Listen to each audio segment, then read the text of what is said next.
다음 주가 우리 성탄절인데 우리 성탄절을 맞이하여서 이번 주와 다음 주 예수 그리스도의 오심에 대해서 같이 좀 말씀을 나누고자 합니다. 오늘은 특별히 여러분과 함께 예수님의 육체에 모친된 마리아, 그리고 마리아의 순종을 통하여서 우리도 순종하는 성도가 어떻게 될 수 있을까 좀 살펴보길 원합니다. 성경에 등장하는 많은 성경의 위인들이 있는데 그 중에 하나님과 관계하면서 가장 당황하고 또 정말 황당한 일을 겪은 사람이 있다면 아마 마리아일 것입니다. 왜냐하면 처녀였던, 전혀 약혼은 했지만 그런 결혼을 하지 않은 그런 처녀 상태에 있었던 마리아에게 천사 가브리엘이 나타나서 보라, 내가 수태하여 아들을 낳으리니 그 이름을 예수라 하라 하면서 아들을 낳을 것을 이제 이야기를 들었기 때문입니다. 처녀가 아이를 갖는다라는 것은 지금도 문제가 있는 것이지만 특별히 그 당시 살았을 때에는, 그 당시에는 처녀가 잉태, 결혼하지 않았는데도 임신한다는 것은 정말 생명을 정말 내거는 그런 중범죄였습니다. 결혼을 앞둔 처녀가, 특히 정혼한 여인이 자기 그 정혼한 약혼한 남편 외에 다른 남자의 아이를 갖는다는 것은 그것이 임신한 것이 들키거나 출산을 하게 되면 자비 없이 그 여인을 끌어다가 성 밖에 내치고 돌팔매질하여서 사형을 당하게 되는 그런 중범죄였습니다. 그래서 처녀 마리아가 임신을 하게 될 것이다, 아무리 천사 가브리엘이 나타나서 아들을 낳을 것이다 라는 얘기를 들었을 때 아마 이 마리아는 굉장히 당황하고 또 한편으로는 걱정하게 되었을 것입니다.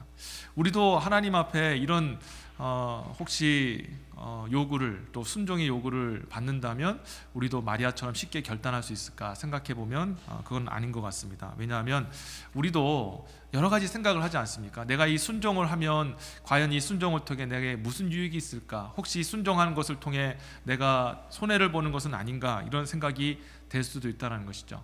그러다 보면 우리가 결국 순종하는 그 기회를 놓쳐버리고 순종하지 못하는 경우가 많이 있지 않습니까? 근데 순종이라는 것은 내게 유익이 되냐, 유익이 되지 않느냐, 내게 또 피해가 올 것인가, 그렇지 않느냐, 그것을 따지면서 하는 것이 아니라 순종은 그냥 하나님의 말씀이 그러하니 결단하고 하는 것이 바로 순종이다라는 것입니다. 그래서 오늘날 저와 여러분들은 예수 그리스도를 맞는 입장에서 순종하는 자가 되기를 결단해야 될 걸 저는 믿습니다. 왜냐하면 예수께서 이 땅에 오심은요, 왜 오셨을까요? 예수님이 이 땅에 오시면 우리 죄를 용서해 주시고 또 우리를 하나님의 자녀와 백성 되게 하시기 위해서 이 땅에 오신 것도 있지만, 그러나 궁극적으로 예수님이 이 땅에 오신 이유가 있습니다. 그것은 바로 예수께서 저와 여러분들의 왕이 되시고 주님이 되시기 위해 이 땅에 오신 줄 믿습니다. 주님이 이 땅에 왕으로 오셨고 우리를 통치하기 위해 오셨기 때문에 예수의 오심을 지금 기다리는 이때에 우리가 예수님 오심에 감사하는 것도 필요하고 또 기뻐하는 것도 필요하지만, 어떻게 하면 그 오신 예수, 주님으로 오신 예수님께 우리가 순종할 수 있을까, 어떻게 하면 순종할 수 있을까라는 그런 질문도 함께 던져야 된다는 것이죠. 그래서 오늘 저는 여러분들과 함께 마리아, 비록 그 예수님의 육신의 어머니이셨지만 그래도 순종하는 마리아 있지 않습니까? 그 마리아의 이 순종을 통해서 오늘날 우리도 예수님께 순종하는 저와 여러분들이 되어지기를 바라겠습니다. 오늘 세 가지만 잠깐 짧게 살펴보길 원하는데요. 우리가 순종하는 자가 되어야 되는데, 그럼 순종하는 자는 어떻게 될까? 먼저 순종하는 자는 하나님의 은혜를 깨달아야 된다는 것입니다. 하나님께서 은혜 베푸신 것을 깨달아야 우리는 순종할 수 있다는 것이죠. 자, 오늘 본문 26절과 30절을 다시 한번 보시기를 바라겠습니다. 여섯째 달에 천사 가브리엘이 하나님의 보내심을 받들어 갈릴리 나사렛 동네에 가서 다윗의 자손 요셉이라는 사람과 정혼한 처녀에게 이르니 그 처녀의 이름은 마리아라. 그에게 들어가 가로되 은혜를 받은 자여 평안할지어다, 주께서 너와 함께 하시도다 하니 처녀가 그 말을 듣고 놀라 이런 인사가 어찌함인고 생각하며 천사가 일러 가로되 마리아여 무서워 말라, 내가 하나님께 은혜를 얻었느니라. 아멘. 지금 천사 가브리엘이 와서 이제 네가 잉태하게 될 것이고 아들을 낳으시고 그리 이름이 예수일 것이다 라고 그렇게 예언하기 전에 먼저 이 가브리엘 천사가 이 마리아를 보고 뭐라고 얘기했냐면 평안할지어다, 샬롬 하고 외치고, 그러면서 마리아야 내가 하나님께 은혜를 입었느니라 라고 그렇게 이야기를 하고 있습니다. 마리아 입장에서 보통 이제 유대인들이 지금도 사람들끼리 보면 평안이 있기를 하면서 샬롬하고 인사를 하는데요. 그 샬롬이란 인사 뒤에 하나님이 은혜를 너에게 이미 베풀어 주셨다라고 그렇게 얘기를 하는 것입니다. 은혜를 네가 입었다. 이미 벌써 너는 은혜를 받았다.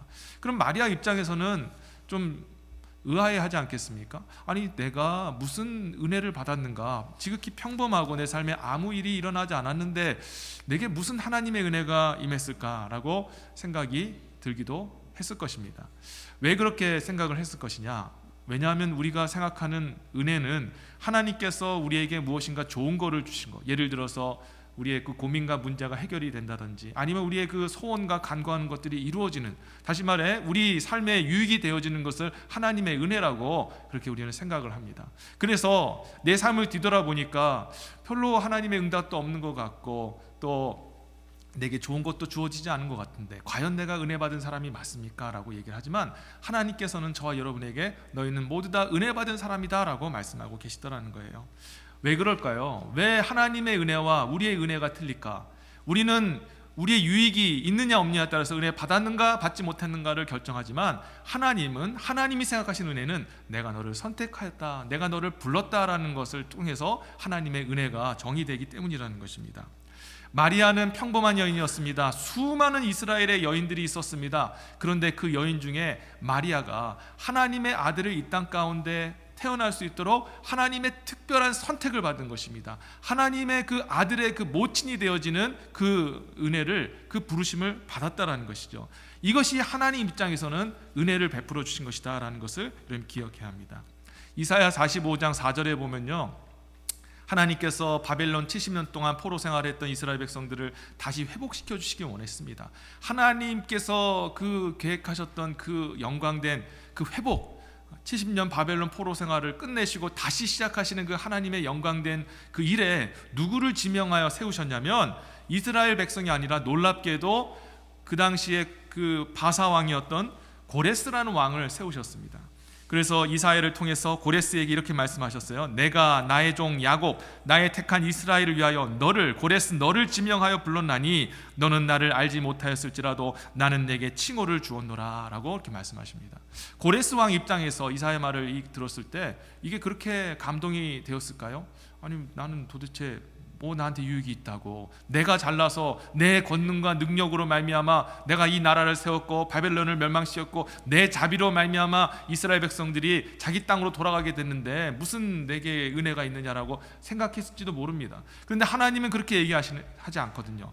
방금 읽으신 그 이사야 45장 그 4절 이후에 5절부터 보면 나는 누구니라 하고 자기 자신을 계시하시는데 나는 천지 만물을 창조하시니라. 나는 빛과 어두움을 만들었고 평안과 환란을 창조하니라. 모든 일을 행하는 전능하신 하나님이다. 그렇게 말씀하시면서 이 고레스 왕에게 전능한 나, 온 우주 만물을 통치하고 있는 내가 너를 지명하여 나의 일을 하는 도구로 쓰인 것에 너희는 그것을 영광으로 알라라고 말씀하고 계시다라는 것입니다. 성도 여러분, 은혜라는 것은요, 여러분 잘 기억하십시오. 내게 유익이 있느냐 없느냐 그걸 따라서 은혜가 판가름되는 것이 아니라 하나님이 저와 여러분들을 지명하여 불러 세우셨느냐 그것으로 말미암아 은혜가 결정이 된다는 것을 여러분이 기억하시길 바라겠습니다. 하나님이 여러분들을 지켜 세우신 것이 은혜다라는 것을 여러분이 아셔야 된다는 것입니다. 왜냐하면 이게 왜 은혜냐, 하나님의 부르심이 왜 은혜냐, 하나님의 선택과 부르심 안에 하나님의 능력과 복이 다 포함이 되어 있기 때문이라는 거예요. 여러분, 어떤 사람이 여러분에게 10만 불을 딱 하면서 자, 두 가지 옵션을 드리겠습니다. 10만 불 지금 당장 받으시겠습니까? 아니면 매년 10만 불을 벌 수 있는 잡을 선택하겠습니까? 두 가지 중에 하나 선택하십시오. 그러면 대부분, 물론 그 순간에 10만 불을 선택하는 사람도 있겠지만 대부분은 매년 10만 불씩 벌 수 있는 직업을 선택할 것입니다. 비록 방금 얻는 것은 없겠지만 매년 10만 불씩 얻는 그런 직업을 선택할 겁니다. 왜냐하면 직업을 선택하면 앞으로 계속 10만 불씩 벌 수 있기 때문이죠. 제가 왜 이 말씀 드리냐면요, 하나님께서 저와 여러분들을 선택하셨습니다. 불러주셨습니다. 근데 그 선택과 그 부르심을 볼 때 지금은 바로는 어떤 우리에게 유익과 은혜가 없지만 나중에 그 부르심과 은혜 속에서 하나님의 예비하신 그 복과 축복이 계속해서 여러분들에게 쏟아 부어진다는 것을 여러분이 아셔야 된다는 것입니다. 성경에 보면 예수님의 제자들이 나오잖아요. 지극히 평범하고 참 우리와 똑같이 정말 노말한 사람들이죠. 그런데 이렇게 평범한 사람들이 예수님에게 부르심을 받았습니다. 너는 내가 선택하였고 내 제자로 불렀다고 그들을 불렀을 때 그들에게 어떤 놀라운 역사가 일어났나요? 그들이 예수님의 명령에 순종해서 복음을 전하러 갈 때 귀신 들린 자들이 그들의 기도를 통해 낫게 되어지고 또 병든 자들이 치유되는 놀라운 기적의 역사가 일어났습니다. 그들이 특별하기 때문에, 능력을 받았기 때문에 그렇게 기적의 역사가 나타났냐? 아니에요. 그가 단지 예수 그리스도의 제자로 선택받고 부름을 받았기 때문에 함께 그 능력을 받으신 줄 믿으시기를 바라겠습니다. 하나님이 저와 여러분들을 선택하시고 부르실 때, 그리고 그 부르심에 순종하러 가실 때 함께 하나님의 능력과 축복도 더하여 주신다라는 것을 여러분이 기억하시길 바랍니다. 그래서 여러분, 우리는 능력이 그 안에 있다는 것을 깨닫고 순종하는 일에 우리가 기쁨으로 하나님 앞에 반응하며 나아가야 될 줄 믿습니다. 자, 두 번째로는 우리 하나님은 우리가 순종할 수 있도록 은혜를 먼저 베풀어 주신다는 것입니다. 천사 가브리엘이 나타나서 마리아여 내가 하나님의 은혜를 받았느니라 라고 얘기하고, 그렇게 은혜 받은 사람을 얘기했다 할지라도 마리아는 고민이 있었을 겁니다. 왜냐하면 처녀로 잉태한다라는 것, 배가 불러오는 것, 참 남편한테 이해를 시키는 것도 어려운 일이고, 또 그 아이를 출산하여서 혹시나 그것이 발각이 되어서 사람들한테 질타를 당하고 혹시 끌려가서 돌팔매 당해서 그런 위험을 당하는 일이 있지는 않을까? 마리아도 왜 고민이 없겠습니까? 그런데 오늘 본문을 보니까 그 말씀을 듣고 마리아가 마지막으로 결정을 합니다. 주의 계집종이오니 말씀대로 내게 이루어지리다 라고 순종을 고백했어요. 자, 그렇다면 결정적인 그런 마리아의 순종의 결단에 어떤 계기가 있을 것 아니겠습니까? 그 계기가 오늘 본문을 보니까 이 천사 가브리엘이 마리아에게 자기의 친족 엘리사벳의 임신 사실을 알려줬기 때문입니다. 36절 보세요. 보라, 내 친족 엘리사벳도 늙어서 아들을 배었느니라. 본래 수태하지 못하던 이가 이미 6달이 되었나니 라고 얘기하면서 마리아의 친족인 이 엘리사벳의 이 임신 사실을 알려준 겁니다. 엘리사벳은 누구일까요? 바로 세례 요한의 어머니죠. 세례 요한의 아버지였던 사가랴는 제사장이어서 하나님 순번에 따라서 하나님께 제사를 드리고 있었습니다. 그런데 이 사가랴와 이 엘리사벳은 고민이 있었습니다. 그 고민은 나이가 늙었는데도 자녀가 없어서 항상 늘 부부가 서로 사랑하지만 외롭게 그렇게 살았던 것입니다. 그러던 날 어느 날 갑자기 하나님께서 주의 사자를 보내셔서 사가랴에게 말씀하기를 네가 아들을 낳을 것이고 그 이름을 요한이라 하라 라고 그렇게 이야기를 해줍니다. 그런데 그 말을 듣고 사가랴가 순종하여서 아내와 동침했더니 진짜 놀랍게도 경수가 끊어지고 임신할 수 없었던 그 아내 엘리사벳이 나이 들어서 임신하게 되어지는 놀라운 역사가, 기적이 일어나게 된 것이죠. 그렇게 임신하고 나서 6개월 동안 주님의 명령에 따라서 숨어 지내며 그렇게 임신 사실을 그렇게 알리지 않고 지냈는데, 그때에 6개월이 되었을 때에 하나님께서 가브리엘 천사를 마리아에게 보내셔서 이렇게 얘기한 겁니다. 마리아야, 너의 그 늙은 그 나이든 친족인 엘리사벳도 임신하였다. 그리고 벌써 6개월이 되었다. 그 이야기를 들었을 때 마리아 마음속에 어떤 마음이 들었을까요?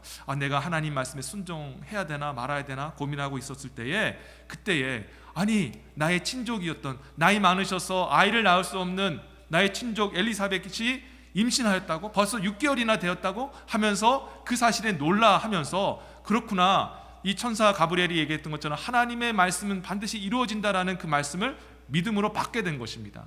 하나님은요, 마리아가 믿음이 연약하고 우리와 똑같은 정말 연약한 믿음을 가진 것을 알았습니다. 그래서 하나님께서 순종을 말씀하시기 전에 먼저 하나님의 그 은혜를 먼저 보여주신 것입니다. 보라, 네 친족 그 엘리사벳도 이렇게 임신하였으니 내가 말하면 말한 대로 다 된다. 그러니 너는 걱정하지 말고 순종하라 라고 그렇게 말씀하고 계시더라는 것이죠. 하나님께서는 저와 여러분에게 순종을 요구하실 때 하나님이기 때문에 내가 하나님의 권위로 너에게 무조건 순종을 요구하니 너는 따르라, 그렇게 군대식으로 그렇게 역사하지 않으십니다. 하나님은 저와 여러분이 자원하는 마음으로 기쁨으로 순종하기를 원하시기 때문에 여러분에게 먼저 순종하기 전에 은혜를 베풀어 준다라는 것을 여러분이 기억하시기를 바라겠습니다. 여러분, 그래서 하나님이 여러분이 은혜를 베풀어 주시는 것입니다. 은혜를 베풀어 주시고 감사하는 마음을 갖게 하시고 그로 말미암아 감동하여서 하나님 앞에 자발적으로 그 은혜에 감사하는 마음으로 헌신하기를 원하신다는 것이죠. 그래서 여러분들이 하셔야 될 일이 무엇이냐면, 순종하기 원하신다면 하나님께 은혜를 구하시는 저와 여러분 되시길 바랍니다. 하나님, 내게 은혜를 주시옵소서. 내가 억지로 섬기지 아니하고 기쁨으로 자원하는 마음으로 섬길 수 있도록 아버지 은혜의 증거들을 또 주시옵시고 깨닫게 하여 주시옵소서라고 주님 앞에 은혜를 간구하시길 바라겠습니다. 그러면서 여러분들이 또 해야 될 일이 무엇이냐면, 하나님께서 여러분 지난 과거에 베풀어 주셨던 그 은혜를 기억해내는 것입니다. 앞으로 주실 은혜도 우리가 사모해야겠지만 과거에 베풀어 주셨던 그 하나님의 은혜를 여러분들이 기억해야 된다는 것이죠. 찬송가 489장 보시면 세상 모든 풍파 너를 흔들어, 그 찬양 후렴 부분 저도 좋아하는 찬양인데 다 아시잖아요. 받은 복을 세어보아라, 크신 복을 내가 알리라. 받은 복을 세어보아라, 주의 크신 복을 내가 알리라. 아멘. 성경에도 그리고 찬송가에도 우리에게 요구하는 것은 네가 받은 복을 세어보아라. 네 받은 복을 기억해보면, 더듬어보면 네가 얼마나 풍성한 복을 누리고 살아갔는지 차고 넘치도록 그 복의 증거들을 발견하게 될 것이다 라고 이야기를 하고 있습니다. 성도 여러분, 저와 여러분들은 하나님 앞에 이미 복받은 자인 줄 믿으시기를 바랍니다. 은혜 받은 사람인 줄 저는 믿습니다. 왜냐하면 우리의 어떤 문제와 고민들을 해결해 주시고 어려움에서 건져내 주시는 그런 어떤 기억도 은혜가 되지만, 하나님께서는 이미 저와 여러분들을 하나님의 백성이 되게 하시고 예수 그리스도의 생명을 주시는 그 은혜를 베풀어 주셨고, 우린 그 은혜를 받은 사람들이기 때문입니다.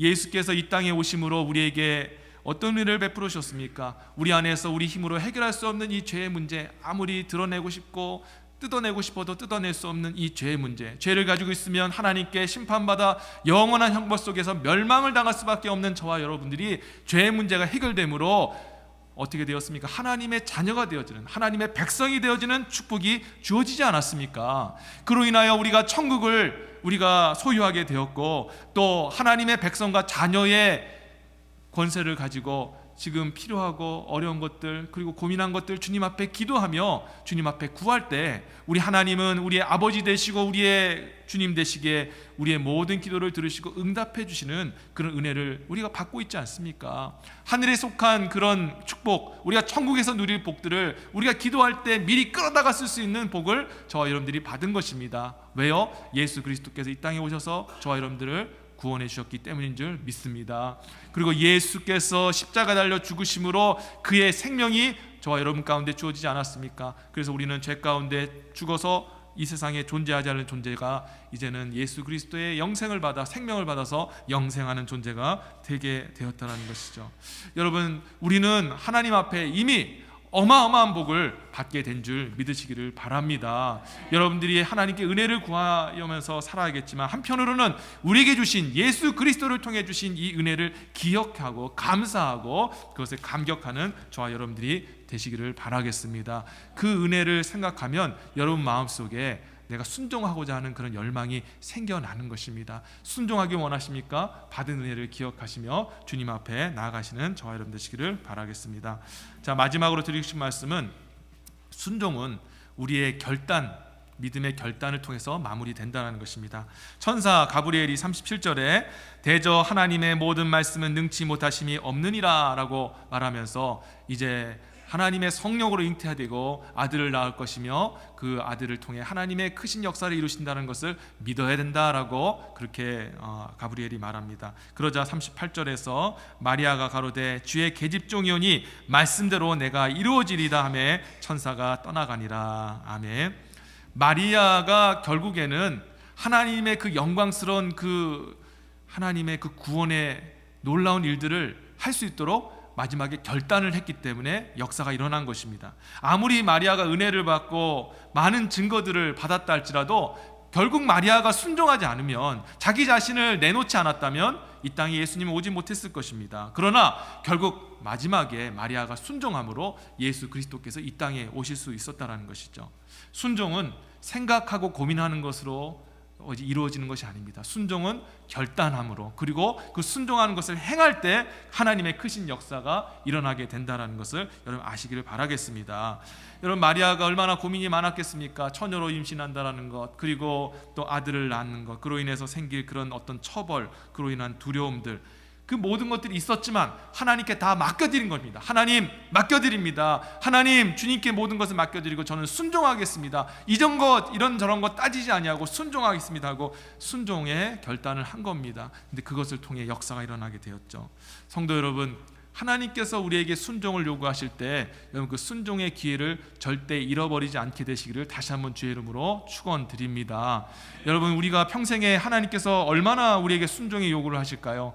하나님께서 우리에게 그렇게 살면서 정말 인생을 걸만한 순종의 요구 그렇게 많이 우리에게 요구하지 않으십니다. 여러분, 순종의 그 순간이 있을 때 그 순종을 꼭 붙들기를 바라겠습니다.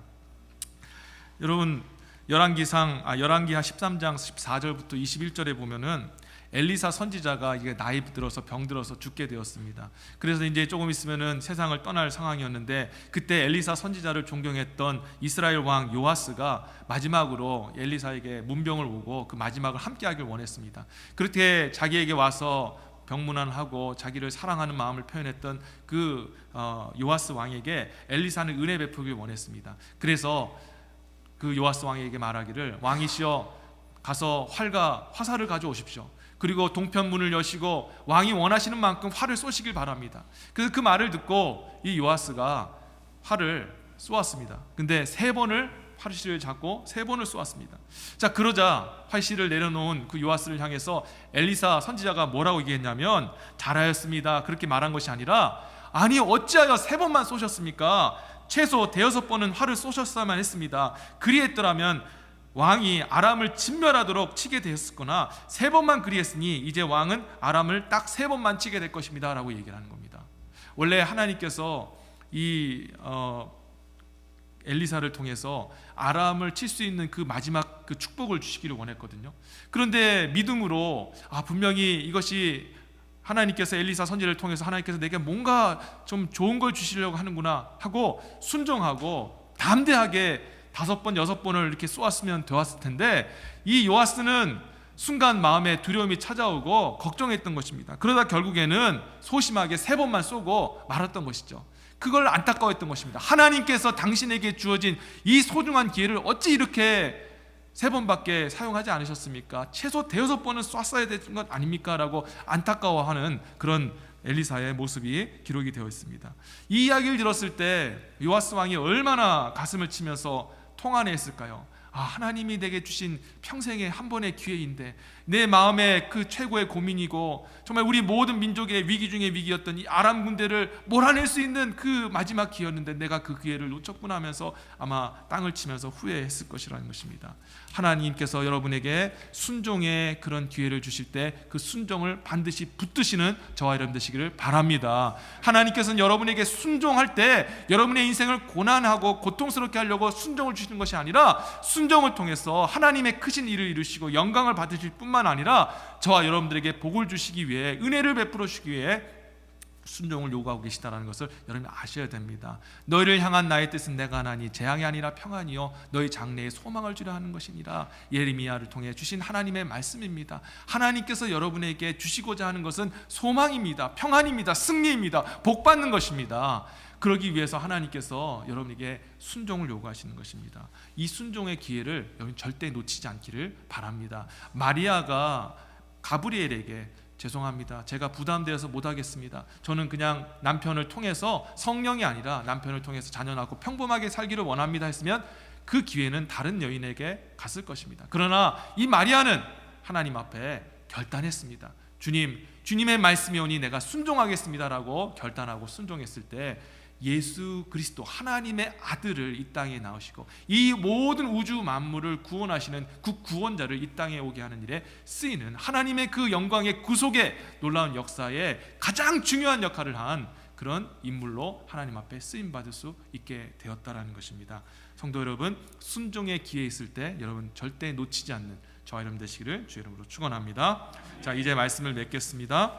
예수님은 우리를 구원하시고 우리에게 복 주시기 위해 이 땅에 오신 것도 맞지만, 그러나 예수님은 우리에게 주님으로 오셨습니다. 우리를 통치하시기 위해, 다스리기 위해 오신 주님이시다라는 것을 기억하시길 바랍니다. 우리가 이 성탄절을 맞아서 예수의 오심을 기뻐하고 감사도 해야겠지만, 한편으로는 그 오신 예수님, 우리에게 왕으로 오신 예수님께 어떻게 순종하며 나아갈 것인가, 그것도 여러분들이 고민했으면 좋겠습니다. 여러분 순종하는 일에 여러분 기쁨으로 그 일들을 감당하시기를 진심으로 바랍니다. 하나님께서 순종의 기회를 주실 때 약합니다, 저는 못합니다 하면 여러분 스스로 복을 잃어버린다는 것, 하나님께서 이렇게 축복 주시고 하나님의 영광에 동참하게 하기 위해서 순종의 요구를 주신다는 것을 기억하면서 기회 있을 때 붙잡으시고 하나님께 영광 돌리며 저와 여러분 모두가 하나님의 크신 그 사역과 하나님의 일에 쓰임받는 그런 복된 성도들 되시기를 주의 이름으로 축원합니다.